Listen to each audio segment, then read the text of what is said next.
forgotten issue, sex slavery. And my next guest was a sex slave here in the United States. And she was forced into prostitution when she was just 15 years old.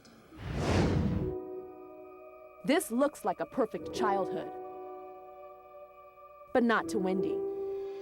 Wendy was sexually abused by a family member. At 15, she ran away from home. On the streets, she met Greg. Wendy thought Greg would change her life. He did, but not for the better. They needed money, and Greg had an idea. Wendy should have sex with other men for money. Wendy wanted Greg to love her, so she did it. Wendy's life as she knew it was over. Wendy was now a prostitute. When I finished, I violently threw up. It felt like my soul. I no longer feel like a human. Now I feel like a prostitute. I wanted to die. For over a decade, Wendy was beaten and abused by the man she loved. Trapped in a world of control and terror, Wendy remained a prisoner as a sex slave. There was no escape for Wendy. Also joining us is Wendy's daughter, Latasha, who we're going to talk to in a moment. But you say that the first time you had to turn that trick, when you were pretty much forced to turn that trick, you felt like you died inside. That's what we just heard you say, that you felt like your soul was gone. Take us back to that day. Basically, I'd already had Latasha, and she was only about a month old. And he'd already pimped other girls before this, but not me. And he told me that we didn't have any diapers or formula for Latasha, and he says, well, if you love her and if you love me, this is what you're gonna do. And he told me where to walk and what to do, and I did it. I remember when I got back, I couldn't do anything but throw up, and it was like that day I threw up my soul. And for how long did you prostitute for him? For a total of, till I was 29. Tell me about what would happen if a girl left. If one of the prostitutes in that ring left, what would happen if she tried to escape? Well, either he would go and track her down and bring her back, or a lot of times he would pit us against each other. And so like one time I left, and he blamed one of the other girls specifically, and so he beat her every single day. And I remember after 6 months, I was away from him for about 6 months, and I ran into the girl, and she begged me to come back. She was like, Wendy, please come back, I promise he loves you, he'll never hurt you again. And I asked her, what's going on? This isn't like you. And she said, Wendy, he beats me every single day for you leaving, and until I get you back, you know, he's gonna continue. And then she tells me, and like a month before that, he had beat her so bad that he broke her spleen.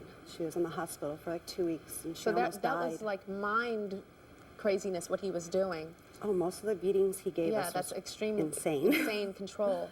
Tell me about the day that he was arrested. I remember I was sitting there making macaroni and cheese at the stove, and I remember seeing a bunch of police officers coming to the house, and actually one of them motioned for me to open the door, and almost in shock.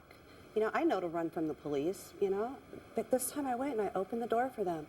They came in, they threw him on the ground, they put him in handcuffs, and I was so relieved. I was like, oh my God, finally, you know, maybe this time they'll keep him away. Maybe this time, you know, I'll be free from him. And all of a sudden, as they were taking him out the door, they came and put the handcuffs on me and were arresting me, and I couldn't figure out what did I do wrong? I don't understand. The thing is, I grew up. I was now 29 years old, and there were still girls. I mean, he'd always get the girls when they were anywhere from 13 to 16 years old. And so I was working the street with girls that were 13 years old when I was 29. So you were almost an accomplice. Even though you weren't the pimp, you knew about it. And because you didn't do anything about it, you were still being controlled by him, almost like a little girl. But because your age was an adult, you went to jail. Yes. How many girls were there at once? Over the time, anywhere from 4 to 15 girls at any given time. At one time. Yeah. Okay, but you say that going to prison was not the worst thing in the world for you. No, why is that? Actually, it was a huge blessing. I remember my first day in prison, sitting there, and I felt freedom for the first time in my life. And it was just the most incredible, awesome feeling. You said you were looking at the barbed wire and feeling freedom. What does that mean? Why did you feel freedom? Because I was free to make my own choices and accept the consequences of them. I mean, because they locked him up, they gave him 10 years. So I was free for the next 10 years at least. I am free to create my life and do what I want to do. And Latasha, you're here.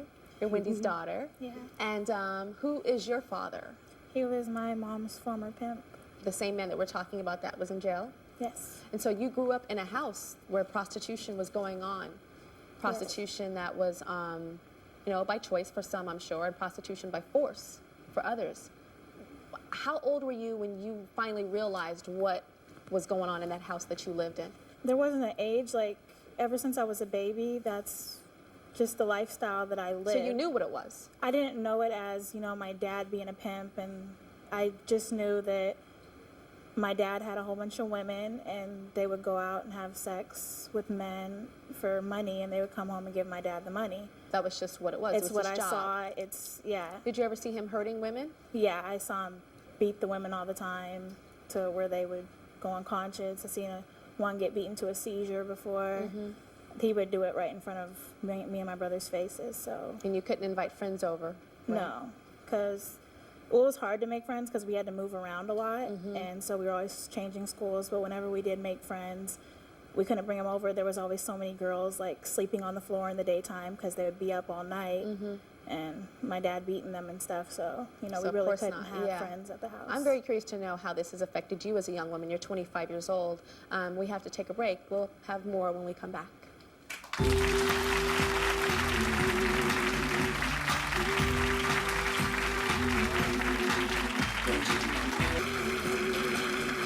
Today we're going inside the very disturbing world of sex slavery. And still with me is former sex slave and prostitute Wendy and her daughter Latasha. And also joining us is author Ann Bissell, who we'll be speaking to in a minute.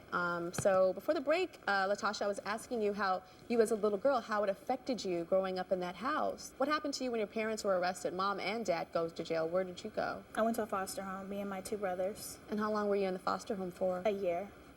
Your dad was in prison and you would write him. Yeah, we wrote back and forth to each other until about a year and a half ago. He got married when he was in prison. Who did he marry? One of the girls. One of the prostitutes? Yes. And he had wrote me a letter. The girl had left him, and he wrote me a letter blaming me for the girl leaving him.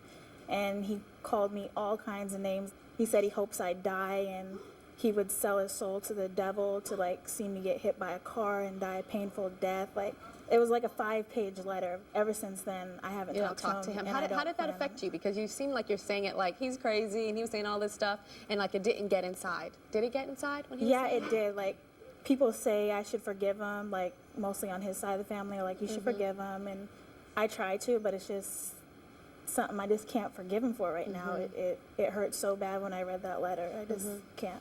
That's understandable. Very understandable. Ann Bissell is a former prostitute who helped Wendy get back on her feet when she got out of the brothel, and she's also author of Memoirs of the Sex Slave Industry. So, Ann, how did you become a sex slave? I was a teenage runaway, and I ran away to San Francisco, and I was offered a job working as a babysitter, but the guy tricked me and coerced me, and I wound up living in the basement and having to have sex with him on a daily basis. And then about 2-3 months later, the cops came and noticed I was underage, and so I was able to escape and go back to live with my father. Most people don't think of what happened to me in that basement as a form of domestic trafficking, but that's actually trafficking. If you are coerced, promised a job, and then sex is a part of it, that's trafficking. After that, then you turned to prostitution. Yes, I got into official prostitution at the age of 17, and I worked for a madam. And that's actually how I worked my way through college. So I was in it from about 17 to 22. And how did you get out? I got into it because I got married for the first time, and I got into the computer industry. What advice do you give women that are in the same situation that you were in and that Wendy was in? What I want to give everybody is that they can have a first point of contact. They can contact sex industry survivors. We have the only nationwide helpline. We get calls all over the country. We've started a whole campaign called Operation Silver Braid.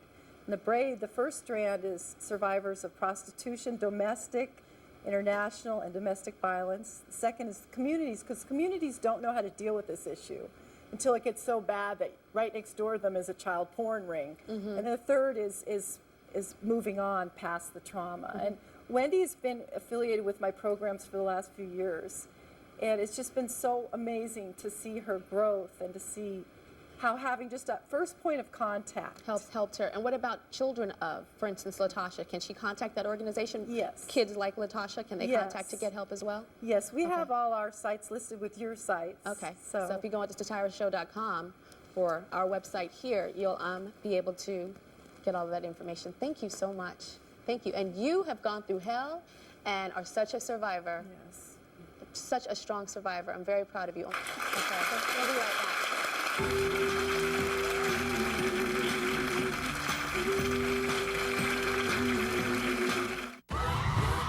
If you'd like to be a guest on The Tyra Show or want to receive personal emails from me that I do write myself, go to our website, tyrashow.com. So now my mother-in-law has decided to come to our house for the holiday. Aha. What do you think? I think you need some help from Martha Stewart every day. Yeah! This week, all pre-lit Martha Stewart Everyday and GE trees on sale, plus 30% off GE light sets. Kmart, this season, shine. Make a real meal in minutes. Your whole family loves to eat. With a cheesy hot casserole, wholesome food is such a treat. Campbell.